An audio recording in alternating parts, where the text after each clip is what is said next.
Believe Music and Music Mind Matters bring to you yet another episode of Everyday Racism with myself, Chris. I have got two very, very special guests, and I think that this is going to be a very juicy episode and a very juicy conversation. In these type of conversations, I just like to listen and just throw questions here and there because I feel like you're both going to drop amazing gems. We have got, should I say, the chief exec? Yep. Charisse Beaumont. Beaumont. Yes. Okay, sorry. Charisse Beaumont. The chief exec of Black Lives in Music. 13 years of experience within the world, within this field. 13 years? Yeah. No, it's more like, unfortunately, 20. Oh, wow. Yeah. So there's an unofficial. There's the LinkedIn page, and then there's the actual official. So 20 years experience in the music industry, and now at Black Lives in Music, working to create opportunities and empower Black musicians, particularly in jazz and classical music, to reach their aspirations, and working with organisations to achieve their diversity goals by uniting with musicians. So yeah, so we like to hear. And deep, amazing jazz and blues artist Joel Culpepper himself, amazing artist. If I just stress that out even more, you guys too kind. Thank you. Also, one of our own, man. I saw as well from reading the bio that you're originally from Catford, if I'm correct. Yeah. If you're from Lewisham Borough, you're already, by default, you're already one of us still. You're already one of my favorites. Yeah, mate. Brief breakdown about yourself as well to the listeners, the viewers. I guess I'm a singer-songwriter from Southeast London. I've just put out a record. So my first debut album. Nice. And pretty proud that it's finally been birthed and it's out there in the world, and just trying to get it to as many people as possible and perform live again, which has been amazing to do. It's pretty much me. We just said off air 14 months since the last performance, and then now you've been fortunate enough to perform. How have you found it since?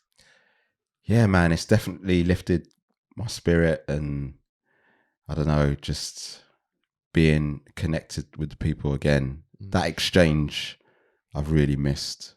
And, you know, it definitely is an exchange when you're performing live. Each sort of show is unique.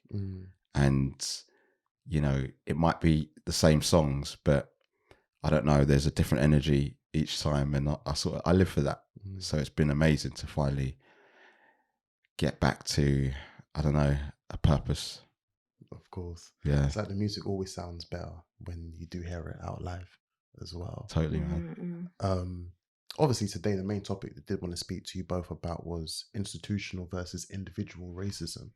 If I say that to you both, what comes to mind first? Charisse, if I start with you. Institutional racism is something that is embedded in the makeup of any organisation. So we work with various different organisations, and some organisations are happy to work with us to create opportunities for Black musicians, and then some organisations have this thing that's just embedded that you can't get through. And it's a hierarchy. It's how we're perceived. And it's something that needs to be eradicated. So that's the first thing that comes to mind with institutional racism. Joel, for yourself, with individual racism or even institutional racism, how is it perceived to you from your perspective? I mean, it's always interesting hearing different people's sort of takes on this, and it's something that I'm constantly learning and have been actively learning more about, and just being conscious and aware of, you know, these terms and what it means and how to eradicate and challenge. When I hear institutional, I think of power structure. I think of something that is purpose-built for one to succeed and to demonize another. And no matter the individual attributes of and a person, it's still there to promote the ideals and ideas of a specific group or set of people. Absolutely. Whereas individual racism, to me, what comes to mind are, I guess, sort of individual specific anecdotes of exercising prejudice and, you know, using your individual power in ways to oppress. And, you know, I think there's been a lot of conversations around if it's institutional in terms of that power structure, then I'm not accountable. Because it's kind of not to do with me personally, but I think it's about the challenge, and I think it's about how we uphold the building. And us as individuals are making that building, or some are making that building. It's funny that you mentioned that, because I was looking at the Black Lives in Music website just before I came here, and I saw that the stats, correct me if I'm wrong, Charisse, and please do, that the stats within people that are working within the music industry, if I'm correct, it was less than 97% for people of white heritage, and the BAME community was less than 3%. Yeah, so teaching staff in it's in education. So teaching staff in education, music education, is 3%, less than 3%. It's like 2.9 in of the BAME. So actually non-white. So that could be any ethnicity that isn't white, and then 97%. So that's the institutional, because we speak with educators all of the time, and they face the glass ceiling, or the glass door as we put it, and they can't get through. There's a lack of professors, but that doesn't mean there aren't professors out there that can actually teach, because we do have them. They just don't get the opportunity. So that's where the institutional racism exists. So if you mentioned, for instance, if we are speaking about institutional racism, we did see things like Blackout Tuesday that took place last year. That there seems like various entities have tried, and I use the term loosely, have tried to educate the non-BAME, so basically your white employees, and whether it may be from the highest to the lowest of positions within these entities. Do you feel like as if the right type of changes are being made, or do you feel like it's just very performative? Don't bite your tongue. Say what you personally feel. Well, let me just put this: these two are doing great. Okay, but thank you. But unfortunately, we do have some performative organizations out there, and some, change takes time. You're talking about years of organizations being a certain way, and then they've been bombarded with this new issue of actually we have to make some changes in regards to creating opportunities for our Black employees and allowing an ecosystem that allows them to thrive, as well as educating our other employees about this. However, a year has gone by and we've not seen much change. Us as an organization, we're working with some really, really great organizations out there, amazing, that are working to it, but they're just it's just a few. The record labels need to do some work.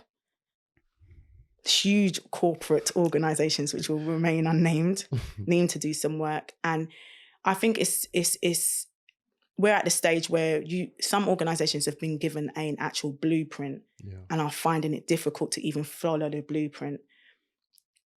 We're part of a consortium which will hold them to account, and that's all I will say to that.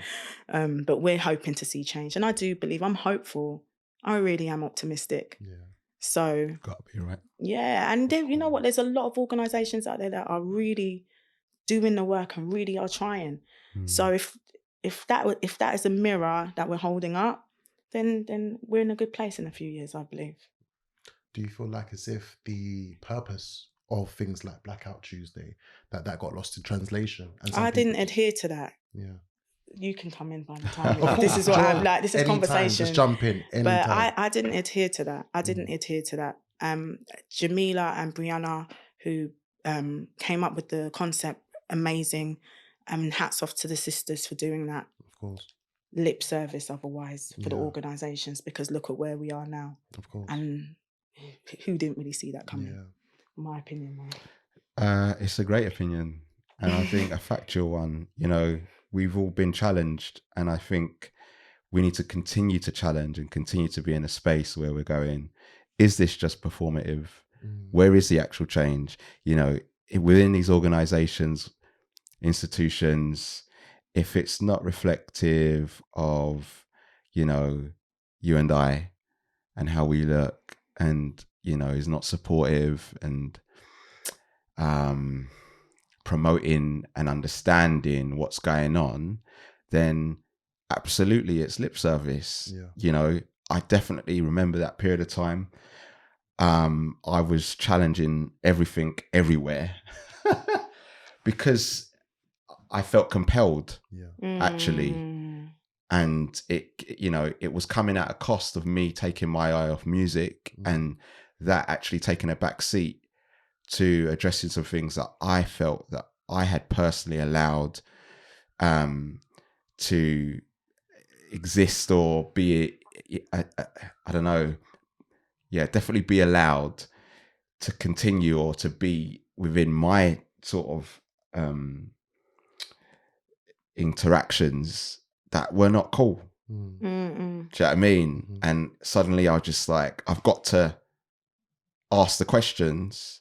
So the sort of performative stuff I saw within the music realm was A&Rs jumping on Twitter, talking about, you know, black artists. My emails are open all day. Send me music.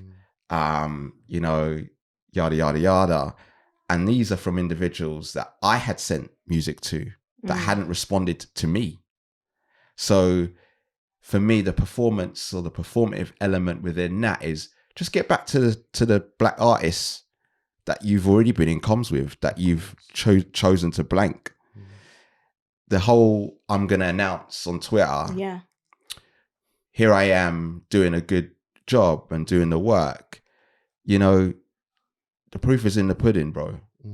And I just think we do need to be in a position where we have people like you that are holding these guys to account. Let me see the board. Let me see the hierarchy. Let me see who's in charge and why. And if there's no people that have, you know, different representation within that lineup, we still have a problem. Absolutely. You know, especially when it comes to something as creative as music, because, you know, black people have been contributing to UK, you know, the higher echelons of music for a very, very, very long time. And there's a lot of, you know, legendary black artists that have still not got their flowers, that have still not been in a position to, you know, look after themselves, let alone their family, etc. And it's those examples that I think are worth their salt and more when we see those individuals held up and propped up and, you know, centered in the right spaces, as opposed to a black square on Instagram. You know, it's those things that I think are now important. It's the action. Absolutely. 100% I have to rebuttal. I feel like that, you know, we live in a social media generation, and there's reality and then there's social media. So putting up a black square, announcing on Twitter, black artists, send me your music, it's not reality. What is measurable is what we see on your boards, just like you said. That's measurable. The artists you sign, that's measurable. Outside of the genre of so-called urban, you know?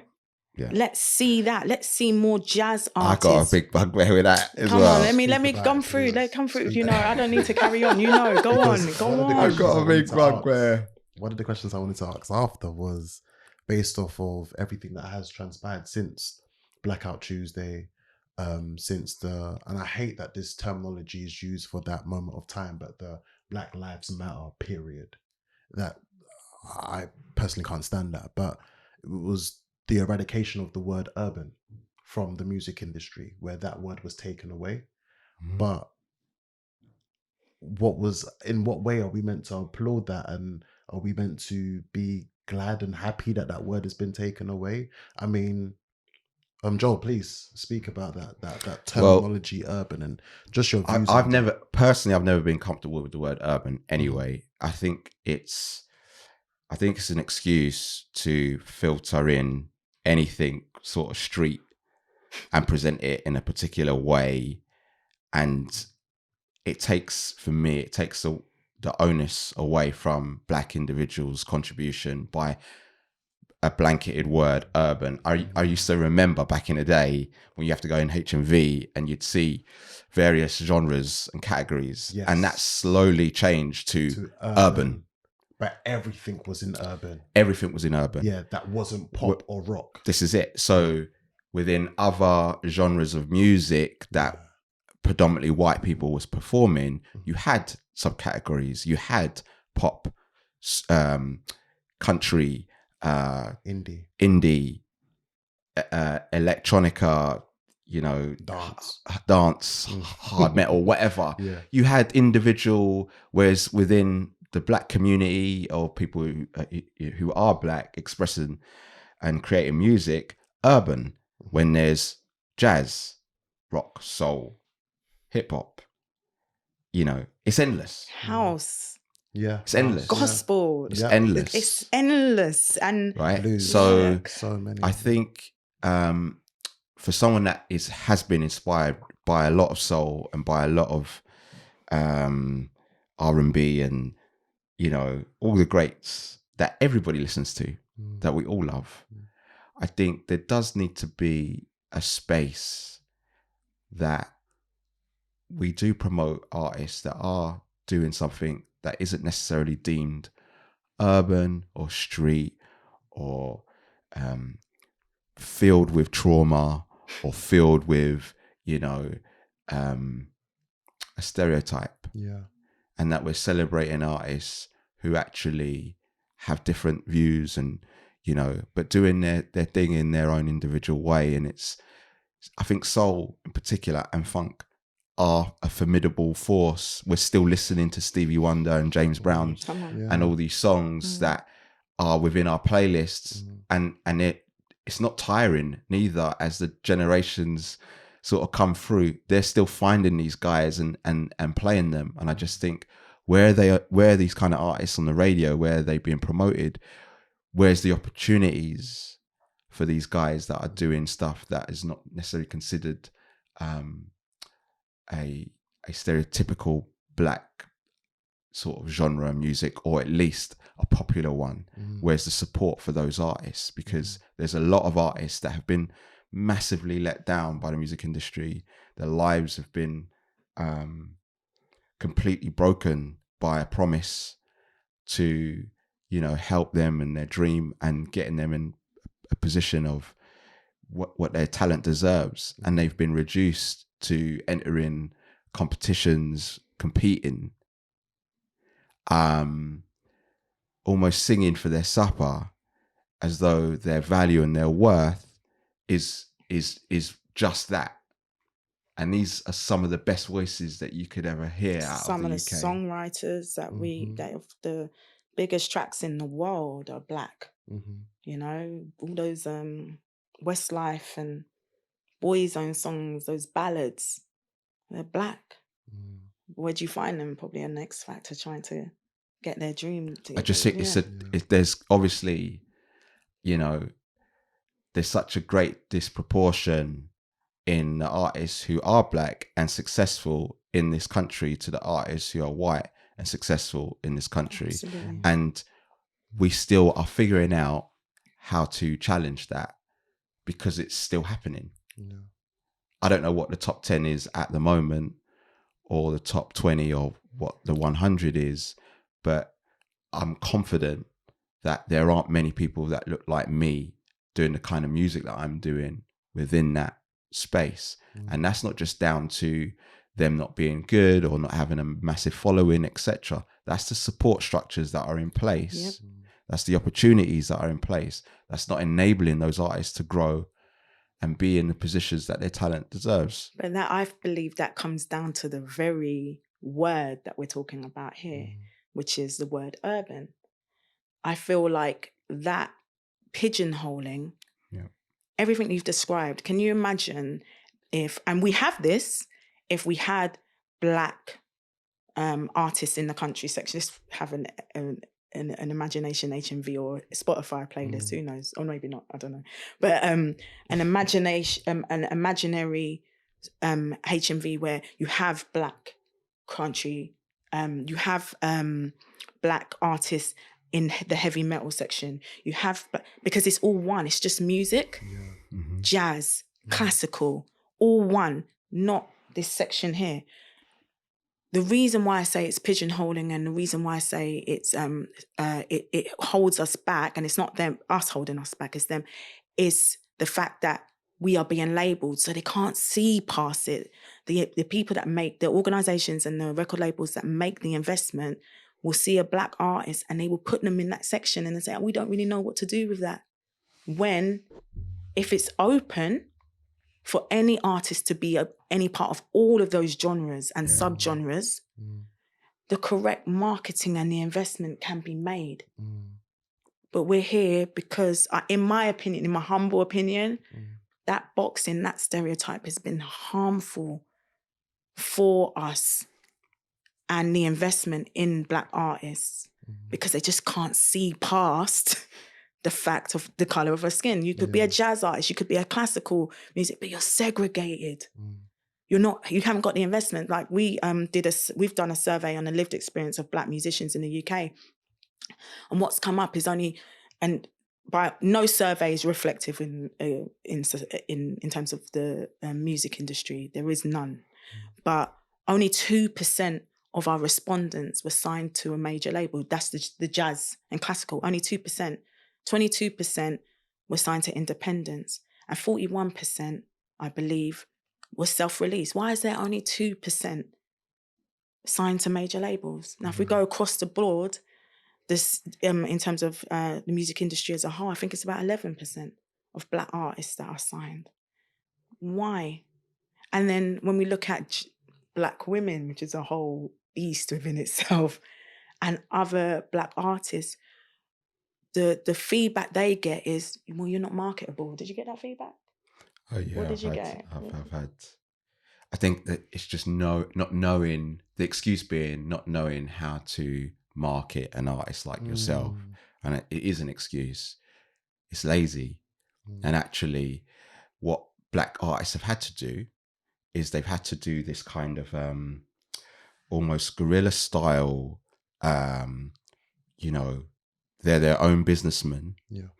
They've penetrated through the industry by keeping it independent, generating their own fan base, growing their own following, and suddenly it's like, okay, this is now interesting and it's now marketable, and it's now, it's definitely birthed a lot of entrepreneurs and a lot of, but it's out of oppression, and it's out of being shut out. It's out of a negative experience. It's not out of a desire to wanting to own your own record label and making sure that the books are right. And no, these are artists that have had to do it this way because they were never given the opportunity. They were never shown. And the artists that were either shelved or have had really negative experience where they've been signed and dropped. So their value and their self-worth and their self-esteem is through the floor. Their mental health is through the floor. Making comparisons between the vocals that they're doing in comparison to someone else. Well, let's face it, in terms of Black music and the vocal ability as a general sweeping statement, it's almost like you can't sing good enough. I know singers, go down to the church down the road that will sing, out-sing any top 10 artist. And I appreciate there's more that goes into what makes a great artist, just their voice. But the point I suppose I'm making is that it's layered and it's littered with that, because of the presentation, because it's black skin, because it's black music, we cannot sell it. But we can sell this kind of music by a white artist. And I think until we're seeing more black artists come through, dominating, being supported, you know, in the same ways that we've seen amazing white artists come through and do their thing, we're still going to be circling around, you know, these issues and not really addressing it, and it's still feeling very performative. And it's just not good enough, especially from when you hear certain artists and their records and the heart and soul they've poured into their work, and you think, these guys are hardly, you know, no one knows who they are. What's going on? Yeah. Do you know what I mean? That's disheartening to come up with something and create and not be in a position to be able to share it or earn a living from it. It's heartbreaking. Yeah. Absolutely. And you can be signed and that happens, by the way. Of course. You know, course. you can be pigeonholed and the A&R or your manager turns around and says to you, they just don't get it. It's a bit too soulful or something like that. I don't know. And you can't be your authentic self as an artist, you know? I think a key word you mentioned there and what you said was, and this word stood out to me so much, was the term lazy. Do you feel like as if a lot of people that are the hierarchies within these major labels, these musical institutions, that they have a very lazy perspective on things because they just see us as black men and women in music? So by default, they don't think that you can come out of the box and do something that isn't quote unquote the stereotypical sound or the sound that is of the most popular. Because some people listening and watching this may say, yeah, but if you look at the charts, we're seeing more young black people in the top 40s and things along those lines. But we're not seeing genres outside of the cliche hip hop or the cliche, whether it may be that popular sound. Remember when it was the summer when there was the Afro bashment sound or whatever the terminology was, that we've never seen. It's very rare we see like a black indie artist. And even if we do get black indie artists, they're often referred to as alternative. That we've very rarely seen have we seen a black country artist over here have major success or anything along those lines? So I'll ask the question, do you think it's just the hierarchies just being lazy, or do they specifically look at this and say, no, let's just box you to just this hip hop and these typical sounds? I do think it's laziness. I do also think, you know, labeling is something that enables a massive corporation to be able to sell something. So if I label it this, then I know how to sell it. My feeling is that you have a responsibility as an A&R to find talent raw, to find talent that is undiscovered and to nurture. That's the sort of fundamentals I sort of perceive an A&R. It's not like ready-made, here we go, understand the label, understand how it all works. There's an amazing documentary called Hitsville, The Making of Motown, and it's talking about the process that Berry Gordy and Smokey Robinson went through when they worked with their artists being the Supremes to Marvin Gaye to Stevie Wonder, and the sort of process that they took each artist through, whether it be vocal lessons, dance lessons, the songwriting, etc. Obviously, we've moved on quite a bit from how they nurtured and looked after artists back then to now. But one thing that stood out to me when watching the documentary is Berry Gordy so determined, because he was they was writing hits or writing songs for the Supremes, and they hadn't hit yet. They hadn't broke through yet in comparison to the other artists on the label at that time. And there's a recording that they used to record their sort of board meetings, and there's a recording that they shared in the middle of the documentary. Berry Gordy actually taking the onus and going, the problem is not the Supremes, it's us. We haven't given them the right hit yet. We haven't given them the right song. And it's just that conviction and belief that I think if you're in a position of power, you need to have that. You need to have, hold on a sec, do you believe in this artist? Do you think they're good? Then put your money where your mouth is, make the investment, give them time. You know, artists of yesteryear, whether it be from David Bowie to what's that group called now? The name escaped me, but I'll remember. Where they had 3 or 4 albums before they made it big. I'm talking like, you know, this is a personal stake now, and we're gonna make sure that you get to the position that you deserve to be in. And I don't think that that's there, especially when it comes to black music that is not upholding a formula or upholding a genre of music that appears to have worked. But you know, this is one of the issues. So you can see what's happening here. Artists, organization side. The organization side is, you know what, we don't have enough black people that make decision makers. You know, you might have an A&R black person who says, look, we've got the best artist in the world, but he still has to get co-signed by a director.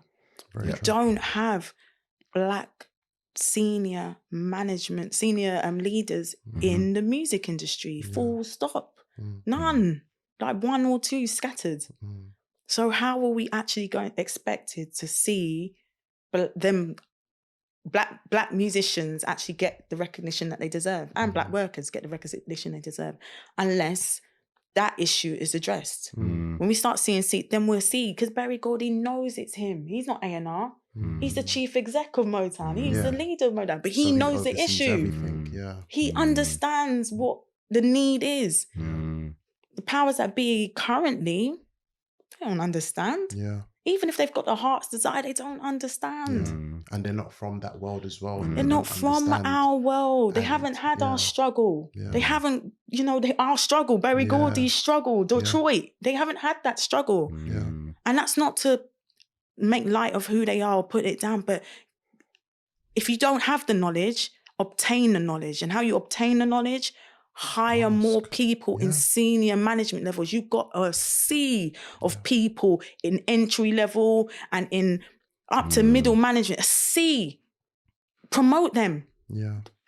Don't do the nepotism anymore. Promote them and see your business thrive and make the right decision and see the music industry change.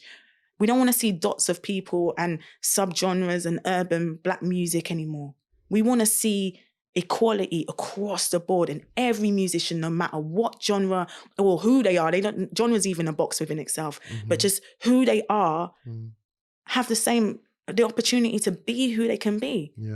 And we're not seeing that at the moment. Sorry, Listen, it makes a lot of sense of what you're saying, because it co-signs exactly with going back to what I wanted to say as well, because as when we talk about the institutional racism, in that sense, is like you just said, is not employing people to these senior levels of where we can support these artists, where we can, as we are knee deep in and understand. And with a lot of the music, you have to feel more than you hear sometimes.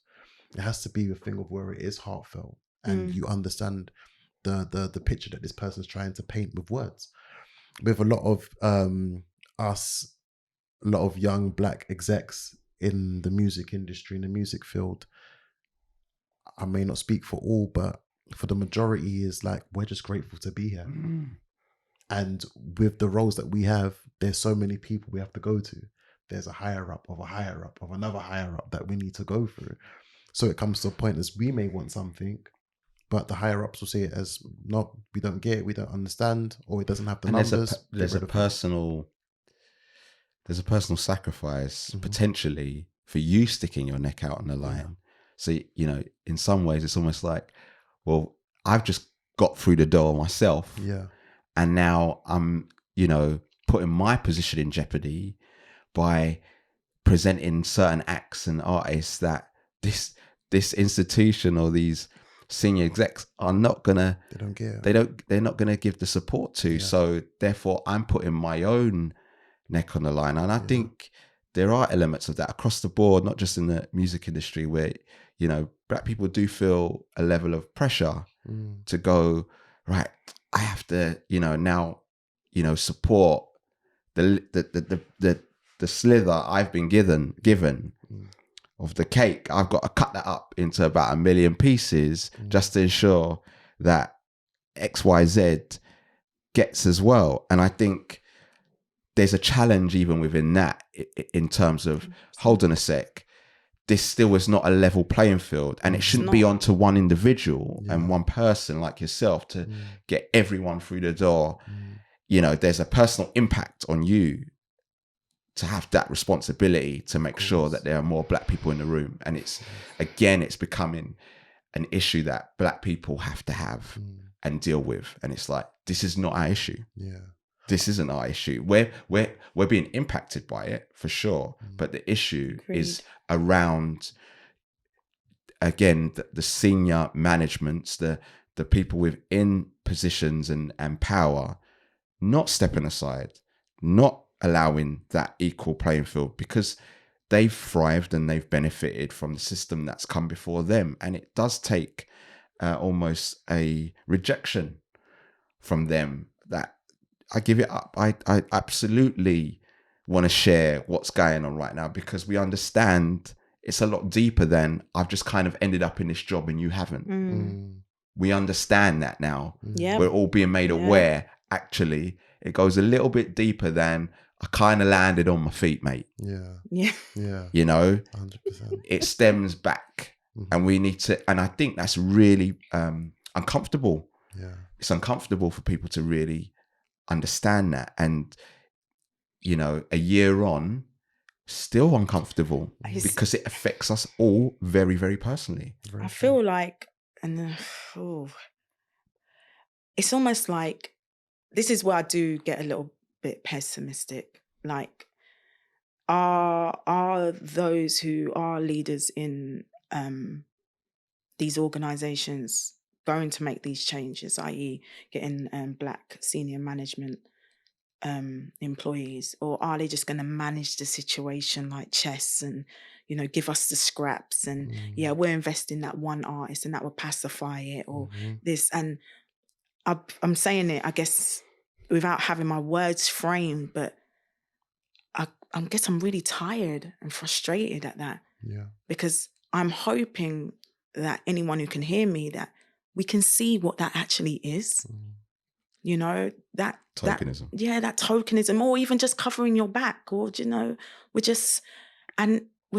we're at a stage where we can see how our music benefits you.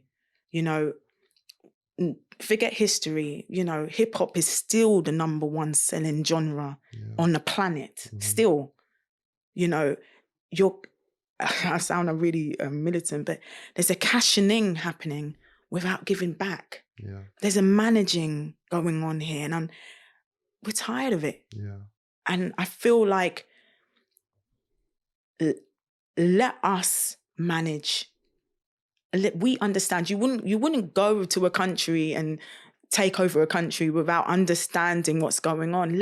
We understand. We understand our music. And there's other races that understand our music as well. But right now, the white heterosexual male has control of this industry, and we do need to make some space now. 100%. It's time. I think that when you mentioned tokenism, is such a key term as well, because what will happen is some entities will go as far as creating a sub-label or a sub movement towards catering to, you know, music of Black musicians. And it's just like, this isn't enough, because it doesn't have the same funding as, you know, your main major, or, you know, we can't invest the same way you would for, you know, your major entities and your brands. And it's just like, how and do we move forward from all of this? But yet you profit off of this every single time.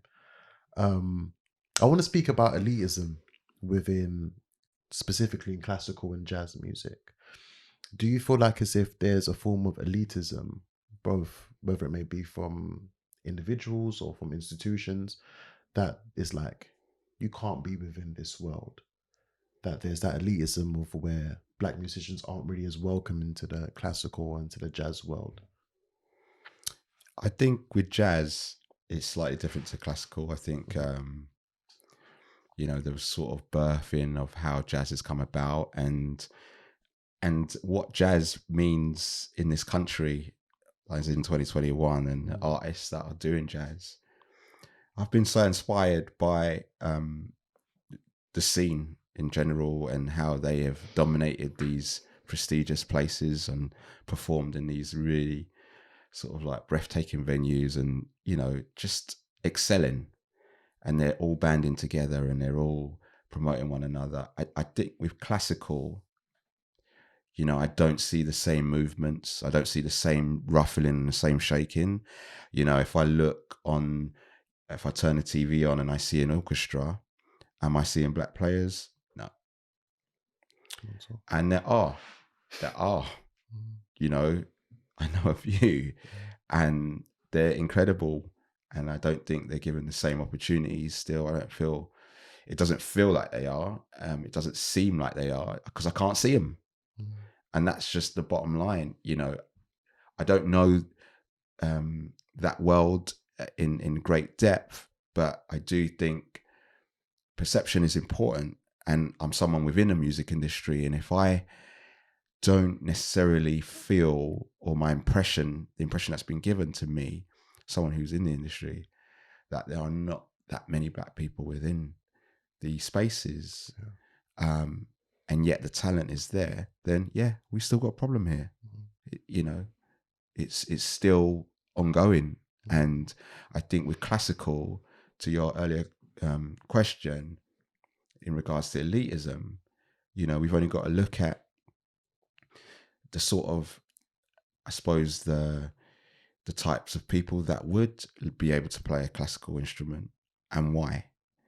That's down to economy and, those that had the means to learn violin and learn piano and cello, etc., etc. That's rooted in classism and having the opportunities to actually finance those things. Unless it's a school that is promoting a youth project, which, let's face it, that's then now cut and decreased. Yeah. These guys are capped. Yeah. These guys are not getting the same opportunities. And, a lot of the guys that are bursting through the jazz scene did have that. That's how they got their foot in the door, is because someone was like, right, we're going to set up this youth project or a project where we're going to get these guys playing sax and trombone and, all these bad boy instruments. But had it not been for that project, would their parents have the means to facilitate that talent and nurture it? It kind of all comes back full circle for me. I think, at this point you have to, and not make light of it, but definitely applaud such organisations as Tomorrow's Warriors and other organisations such as Jazz Refreshed, who are talent development organisations that have created, Moses Boyd, Nabaya, seeing Nabaya at the proms was just, this year was just amazing. And she came from that, but unfortunately it's not just class. Race does play a part, because Tomorrow's Warriors was created not just because let's give some disadvantaged children some access to some instruments. Tomorrow's Warriors was created by jazz warriors, which was Courtney Pine and all of these amazing jazz musicians who couldn't break into the jazz scene, if you would, because of the colourless thing. You're talking about the elite of jazz. Like, you can't even get better than that. No opportunities. So that was birthed to say, you know what, for the next generation, we don't want them to face what we faced. So Let us create tomorrow's warriors. And that's why we're seeing the fruits of what we're seeing today. But it came down to race. And it still does come down to race in jazz and classical, because it's education. So let's say, for example, finance affects everybody. That is classism. Let's say you get through and you apply to go to one of these conservatoires or the top music schools. They see your African name on the application form. You're not getting through. That's the truth. Or you go for an audition, you might as well not even step through the door. And that is the truth. Organisations are doing blind auditions now, but when they get to the final, you have to reveal who the person is, the last audition. And lo and behold, 9 times out of 10, that person is not getting into the school. But they've made it to the final. And that's what we're dealing with here. It is down to race. It is an elitism which affects the curriculum, the teachers, as we discussed earlier on. Only 3% are BAME or, non-white. So you're standing in front of 97% complete whitewash. What are your chances? These are warriors who you're seeing, the same jazz and same classical musician friends that you have, the ones that we don't see, they're warriors because they've had to go through grassroots education, go through conservatoires, face the racism that they've seen there. And I'm seeing the data, I've heard the stories, trust me, it's there. And then and even if they get through past all of that and through with their sanity, they can't even get a career or a job in the orchestra. That's what Black musicians have to face every day. That's the journey of a Black musician. So yes, like Joel says, there's loads. You just go Chineke Orchestra, and again, segregation, if you would, polarization, a diverse orchestra, but then there's every other orchestra is white. I was watching the last night of the Proms the other day. I do like the Proms. And it just looked really fun and a nice booze up. But when I'm watching these amazing musicians play, I couldn't see one Black, not one, not one. And we're talking about the BBC singers. Sorry, I mentioned BBC, but same way. BBC music singers. You're talking about the symphony orchestra, and this is like 60-piece band. You're telling me it was that hard to find? And you couldn't find not one person of. There was a few Asian people there, but not one Black person. One Black person that's good enough to play in that orchestra. Come on. And to also add, even if there was one. Exactly. Even if there was the one, how isolating is that for the one, and how much pressure is that for the one? And it's, what an experience to be, in an institution or in a part of something like that, where you're so isolated. You can't relate to anyone there. They can't relate to you. You're just having to constantly chin up, and you're just having to grin and bear. And there's so many Black individuals, Black musicians, Black professionals that have been in those environments constantly. When Get Out came out, honestly, it resonated with so many Black people because everyone has been that guy, of course, in that situation where it's just like there's not one person here that can communicate with me or that I can communicate to. And being the only person that looks like you in the room and just putting up with that. And I always use that example, and it's because for any friend of mine who is white, I've had a really transparent conversation where we've had the discussion. How willing are you to be in an environment where you are the only white person in the room? How many times have you actually been that person? Not often. Why? And what would that feel like? So for someone who is a cello player and they managed to get through the door, through all of those hoops they had to jump through, etc., to still be in an environment where they still feel isolated. where they still feel lonely, where they still feel like the only one, and has to represent the whole entire black community as well. They got On the your whole pressure. shoulder. That has all the abilities as everyone else in the room, if not exceeds past everyone as well. It's a lot. Yeah. It's a lot on the mental health, on your well-being, and Mm-hmm. I just think it kind of has to. We have to allow people to be individuals as well. That they're not. That person's just there to represent every single black person, coming up and in the world. That person is there because they love playing the cello. Exactly. And it should just be about that. But it can't be about that because they're the only one. And we haven't moved from that. If you do turn on the TV and you can't see black players in these places. Mm-hmm.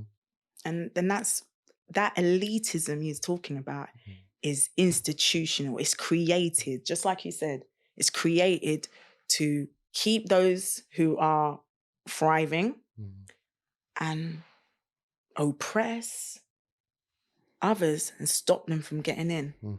And this is where Black Lives in Music come in. We are looking to eradicate that and break down those walls by any means necessary. Sorry for the pun, but by any means necessary. Because there is a lot at stake here. Just like you, Joel mentioned, the mental health aspect of it all is ridiculous. Definitely. And I feel like as if those things do need to be mentioned. Let's speak more about the institutional side of things. How has typecasting affected the press that black musicians get? That's yours. How has... Sorry, repeat the question. So how has the typecasting affected the type of press that black musicians get? Well, I think the whole typecasted thing means that, there's only certain press that they're going to be featured in. And again, how can one excel, grow, penetrate to different types of people if they're only being covered in a specialist column or magazine or broadsheet? It needs to be across the board. It's like it's not a level playing field. And it doesn't matter about the genre. It does not matter about the genre. These bigger press broadsheets should be covering and promoting, and in fact, over promoting. So kind of trying to establish the imbalance, of artists that are not getting their flowers, they're not getting the recognition, they're not getting, and they put in the work, they put in the years, they put in the time that it takes to be a credible artist, but they're not on the front pages of these things, and therefore they're not seen, and therefore their music isn't selling, and it's that cycle that continues. And there is a responsibility, I think, to the press as a whole to stop typecasting certain artists and only promoting them in a particular fashion or way, or if it's a bit of, I don't know, if it kind of coincides with, say, fashion, or it coincides with a particular genre within music, then we can give that its shine. If it doesn't tick those boxes, then not so much. Or we've already done, we've already featured another guy who's black and he's kind of sings, so we can't do that again. In the same kind of, like, within the same month of each other. We've done that. So and this is and the knock-on effect that has on with artists, and with black artists in particular, is suddenly you feel you have to compete with the next man who's a singer also. Bro, I'm not your competition. And that's something that we have had to relearn and kind of not be pushed or forced into that position of there's only one spot, and we can only occupy that one spot at a time. So therefore, you're my enemy, you're my competition. If I see another black face in a big press broadsheet thing, I've got to feel feelings of envy, or I've got to knock him off that position. No, bro, I can promote you and celebrate your success. Of course. and not feel threatened, because the opportunities are out there that isn't just streamlined to one Black person per year or per month within these spaces. And I think even in addition to that, you know, there is a negative for those who do make the press. There is a negative side, or a negative perception of their music. You know, if it's hip hop or grime or rap, or, you know, I think how the press can feed into negativity, which can affect business, i.e. you can't book venues, you can't, you know, this police were seen outside of this, you know, they could have been driving past Clapham Grand for all we know, but, you know, they were seen outside this venue, therefore this artist is trouble, and then you can't book venues. And believe it or not, it's like, even the other day I had it was a friend of mine. She promotes gospel music, and she was trying her best to book a venue, and she had to send over bios and assets of the artist she was trying to promote. So obviously she's sending over the bio and the assets and the pictures. She could not get a venue. Why? Because the guy was a Black guy, and they thought that spelt trouble. Gospel, kumbaya, you know. But yet that problem still exists.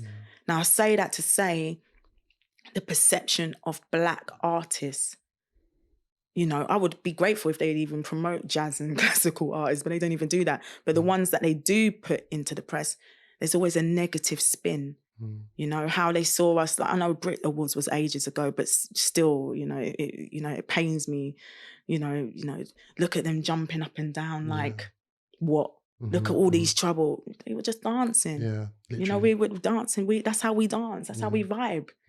But it's seen negatively, and then it's just paints a picture of who we are in society and obviously in business, and it affects it all. So press plays a part. There's trigger words that they use a lot in press. One of the key terms I see is streets gritty feel. Streets gritty feel, when it's something that is seen as authentic and speaks on the harsh realities of where one could be growing up in. It could be the harsh realities of growing up in university or anything. There's always this term street gritty feel that always comes to that I see, and I'm like, I don't like that. Street grit. So give me an example. So say for example, if I am, let's just say I'm a university, I'm a rapper, but I rap about university. And I may speak about my loan didn't come through, so I had to eat noodles and ice. And, exactly. Stuff. Little things like that. Then it'll be like the streets gritty feel of this artist paints a picture. See, you're A&R, so you get to see this all the time. It must jump out of the page. Yeah, I look and I just think, why is that green? Or the tempos that one is rapping in. So say for example, it could be the most cleanest, most positive song. If it's on a popular 808 sound, then it's like the drill tempoed, hard hitting, and it's like, no. So that's negative. It's a labeling again, and it's about selling, and this is what they know how to sell and make money. And again, lazy. We can't think of anything. We don't want to think of anything that gives it a better description and a more accurate description of what this actually is and what's going on.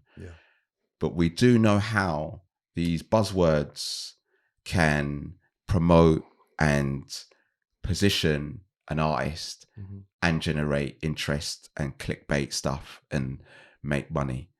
And that's by promoting a stereotype that we can all digest. And it's so boring as well. Like, it's so boring because there's so much going on outside of these sort of media outlets that completely contradict that. And, you know, our own experiences and our own, you know, kind of going to these concerts or shows or whatever else that inform and actually give an accurate picture of what's going on the scene.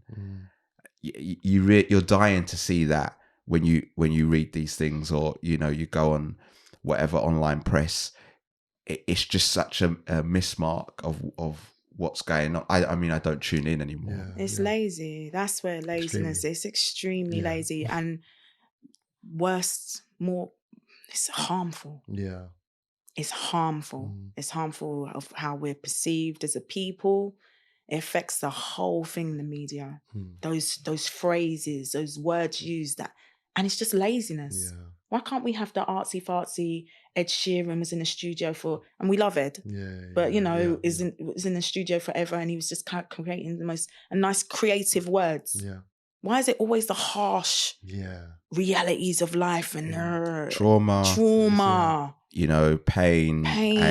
And constantly reinforcing this idea of what it means to be a Black artist, because that's what we know how to sell. Yeah. And it's just that box again, and it's just another super, super, super essential thing you mentioned was how hard it is of booking venues, music spaces, and even down to recording studios. Speak about that as well, like from an institutional side and also from an individual side of like how hard it is, because some people feel like as if it's only just a specific type of artist or a specific group or I mentioned gospel because I wanted to think of the most softest thing I could think of, and it actually happens. Proper kumbaya church cannot book a venue because the artist they're trying to book is a Black male. At bottom line. And what she was telling me, I said, how many venues? And I couldn't believe it. No, it's about 6 venues. And she was naming names. I'll leave that. I won't name names on camera. And I'm like, it won't do. But at the same time, it is a serious issue. We see it with our grime artists and we see it with our hip hop artists here. But I want to express to you, it's not just who you think it is. It's across the board. And on an institutional aspect, or maybe an individual aspect, that's what our data says in our survey of the lived experience. We've had countless people say, they struggle to book venues as an artist, and it's important that, I don't know, what can take place there? I mean, I don't know. I mean, that is something. I mean, how do we even address that? Yeah. I mean, is that a record? I mean, is that a record label situation where they can talk? Because that was another thing. A friend of mine spoke same subject a few weeks ago, and it sounds like you watched this on YouTube, but had to pretend that she was white to get a venue, to get a recording studio. I've seen that happen a few times. Yeah, and she works for a label, and she told me that. She had to pretend she was white. That is... Or counterparts that may not have the most... I don't want to use this term, but may not have the most... their surname may be more westernized, if you want to call it that. And they've been a lot more open to someone who has a not so westernized surname or name. And... yeah, it's just, it baffles me extremely with things like that. Joel, have you experienced it on your end or seen it or anything along those lines? I think, what the question raised for me is me feeling like in certain situations I've had to be very passive and appear non-threatening. Now, why should you have to?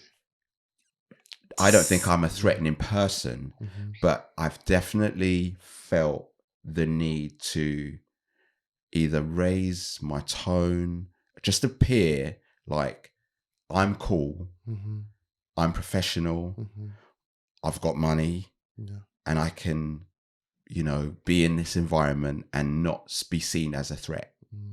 I definitely have experience of feeling conscious to eliminate any uncomfortable feeling you might be having as a result of me just being Black. And we need to elaborate on that so much my all the time. It's like we need to stress it out. That is so you're literally leaving yourself at the door, presenting an idea of what you think this person's going to be able to accept or tolerate, just to stay in the room and just to get the same opportunities that a next person, casually takes for granted. And I think you know, I haven't had personally someone refusing studio time to me, but I definitely think that question raised those experiences immediately, where I've had to present the idea that I'm cool, I'm professional, and you haven't got to worry in any way, shape, or form, you know, because I can fit in.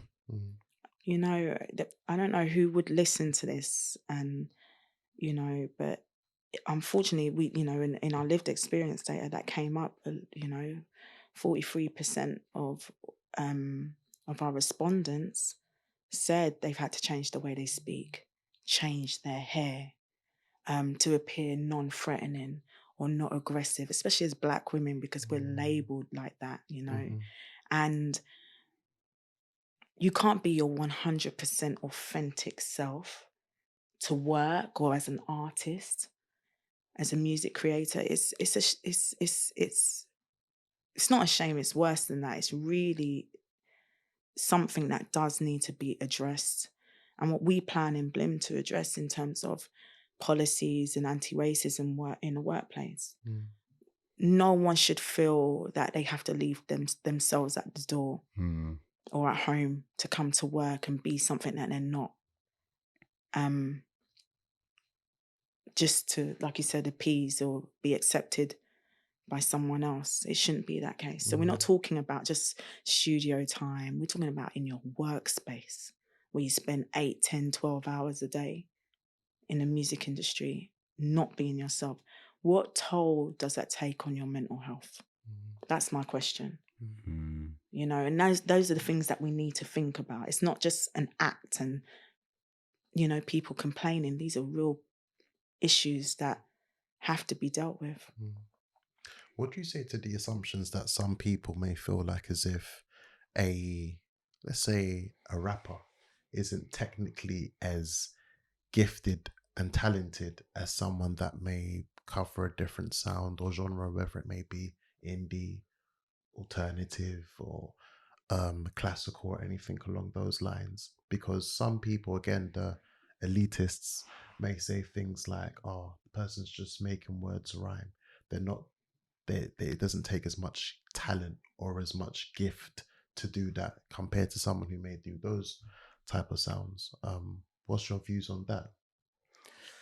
I wouldn't be having a conversation with Exactly, right? that was coming with those views. And, you know, in terms of like triggering, you know, what I needed to do, you know, from last year is I needed to stop having conversations with people that were antagonizing and refusing to even have a view that was open-minded. And I think someone that would be echoing anything like that is there to just provoke a response from me. And actually, we don't need to do it. I'm cool, bro. I can hold my view to myself. Go on your merry way. It's not my job to convert you in understanding, you know, what it means to be walk in my shoes. You know, that isn't what this is. And I do think sometimes you're led down these really destructive conversations that are there to literally unpick and, you know, dismantle your whole mindset and your peace.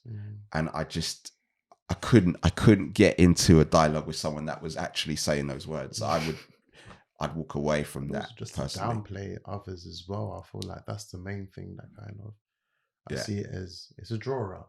It's a draw out. It's a big draw out. It's a big draw out. Yeah. Having that type of conversation. And I've, you know, numerous times fallen for it. With, you know, this kind of view, no, this is what it is, and I'm going to really say this important point, blah, blah. And it's like, you can't argue with ignorant people. You can't reason with ignorant people. You can't discuss things with ignorant people. You have to let them be them.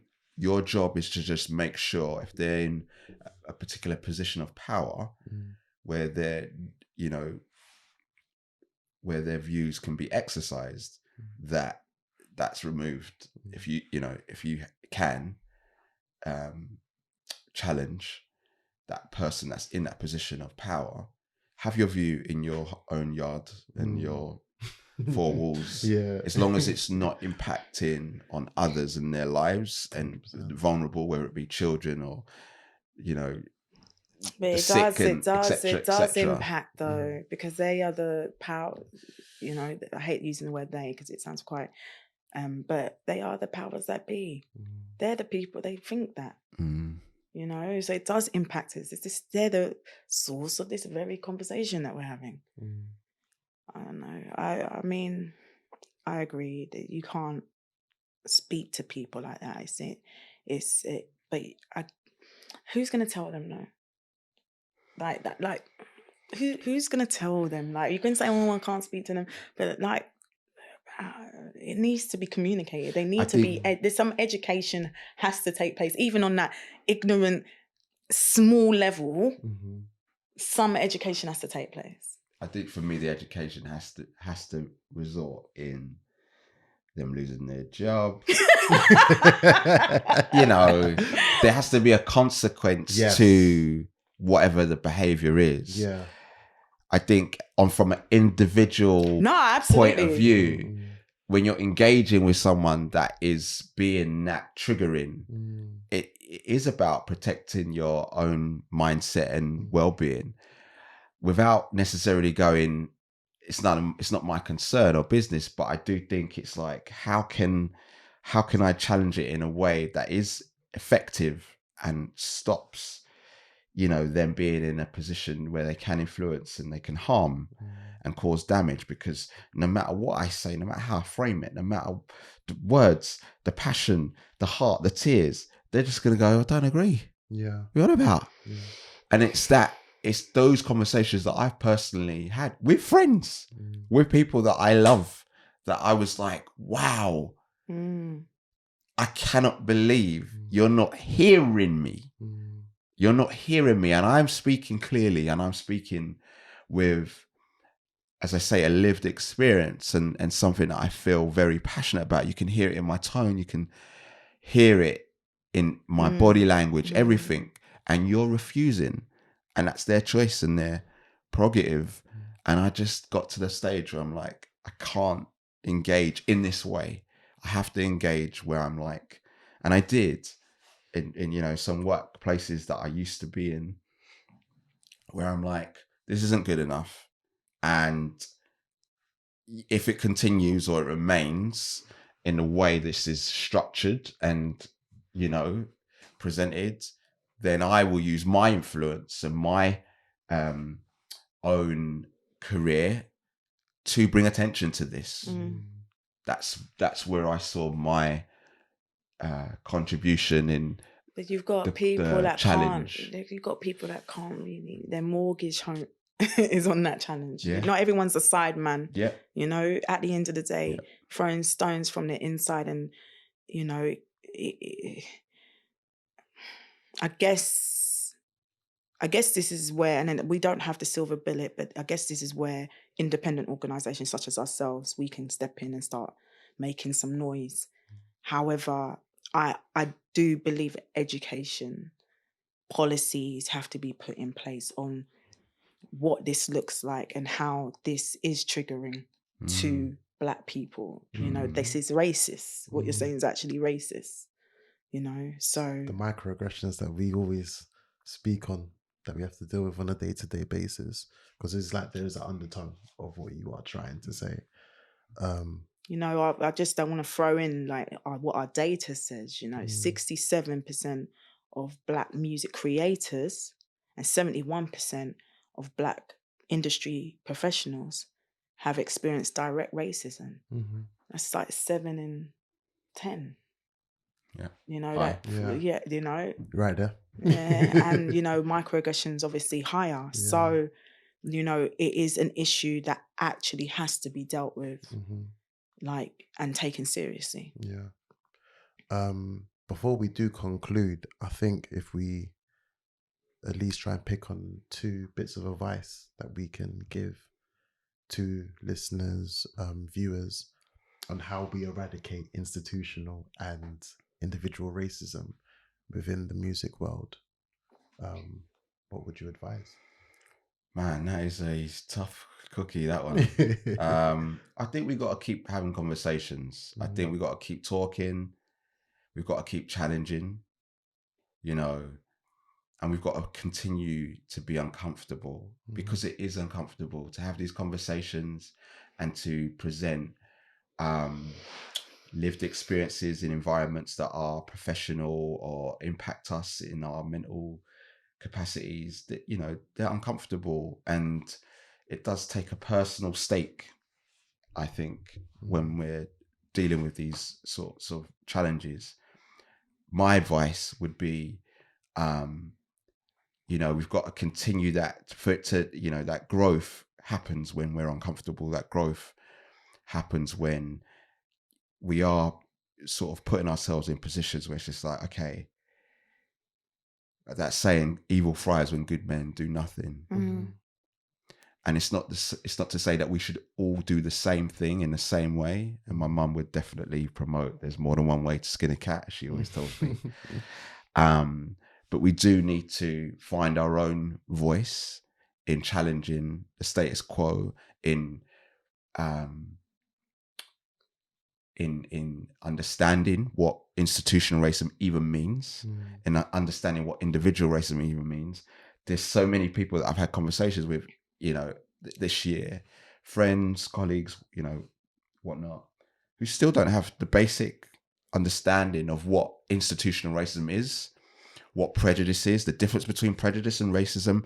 This, you know, coming back to your point in regards to education, there's so much to be still had amongst the very basics of what racism actually is. Because for a lot of people, racism means if I don't call you a certain name, I'm not racist. Yeah, exactly that. It's that basic for some people that they haven't been enlightened, and there are a few people that refuse to be enlightened. So I think we've got to keep having the, I don't know about debate, but definitely the conversation has to continue, and the challenge to these massive corporations and institutions, they need to be on their toes, man. Because we can't allow it to get comfortable and slip into this complacency again, where they're getting away with things that are completely unacceptable and ruining people's lives. And it happens to be Black individuals. You know, Joel's right. You know, in all of our conversations with various different organizations, there are some that want this conversation to end now. No more talking about it. Let's go back to business as usual when it was 2019, basically. And, you know, it's our job as a whole,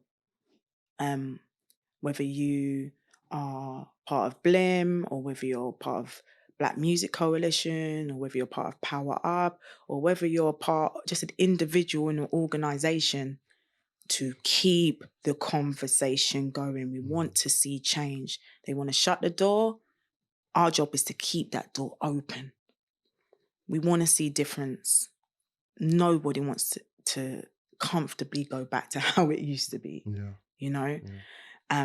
So I would say that, you know, do the best you can to keep the conversation going. And my advice to, I guess, those in senior levels, understand what the result of racism is. It's not just, okay, we can be racist, or we're trying our best not to be racist. There is a consequence to racism.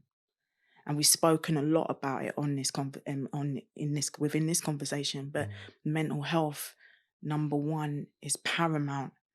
You know, there are your workers in the music industry. You know, how are they doing? Because our data says they're not doing very well. You know, how are you going to address that? Are there safe spaces, environments for your students in conservatoires where they can speak and have an outlet? You know, there's so much that needs to be done. There's a consequence to racism. People can feel it, see it, and they experience it. And it's your job at senior level to do something about it. And then we've also addressed earlier on in terms of revenue and growth for your organization, but actually just doing what's right.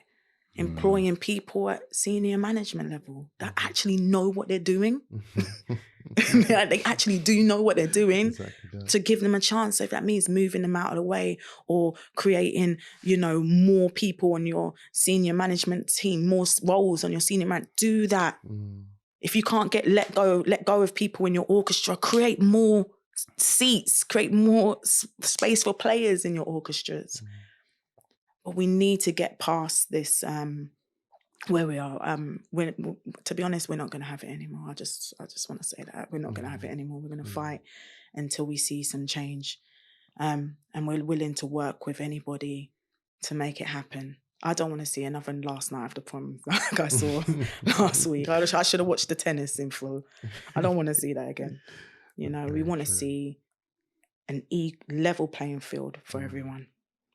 Thank you both so much for coming down. I think it was definitely a healthy conversation, and a conversation that brings a lot of, I feel like as if it's been very therapeutic to an extent as well, just listening to this in slow and like, wow, sad as this is, I'm not the only person that is going through this, and I can understand and relate to both of you, but also of being part of it, to know we are in this for the change and wanting that genuine change as well. How can everyone stay in contact or get in contact with you both and just follow both of you? Follow Sgt Culpepper here. Joel Culpepper. Okay. No, sorry, you go. That's all right. You're doing a perfect job there. Yeah, J Culpepper Music. It's my handle, most things. So, awesome. Yeah. Support the album as well. Support the record, man. Please. Go out there, go and get it. It's a lovely vinyl. It's a beautiful piece of art. They really took their time, in Bongo, who distributed it, kind of took their time in making sure that it actually feels like, I don't know, something that you'd want to put in a record collection and treasure, man. So I'm really, really grateful for that. Yeah, definitely. So if you want to learn a little bit more about what we do at Black Lives in Music, go to blim.org.uk. You'll learn about our mentoring programs. You're learning about our relationship manager program, where we go into organizations and we help them make the changes necessary. And we have our lived experience being Black in the music industry report coming out in a few weeks. I'll give the date because I don't know when this will air, which will be the 6th of October. And please share it and show the world, and hopefully next year we'll see better results. Perfect. Thank you guys once again. Thank you. Another episode. Thank you.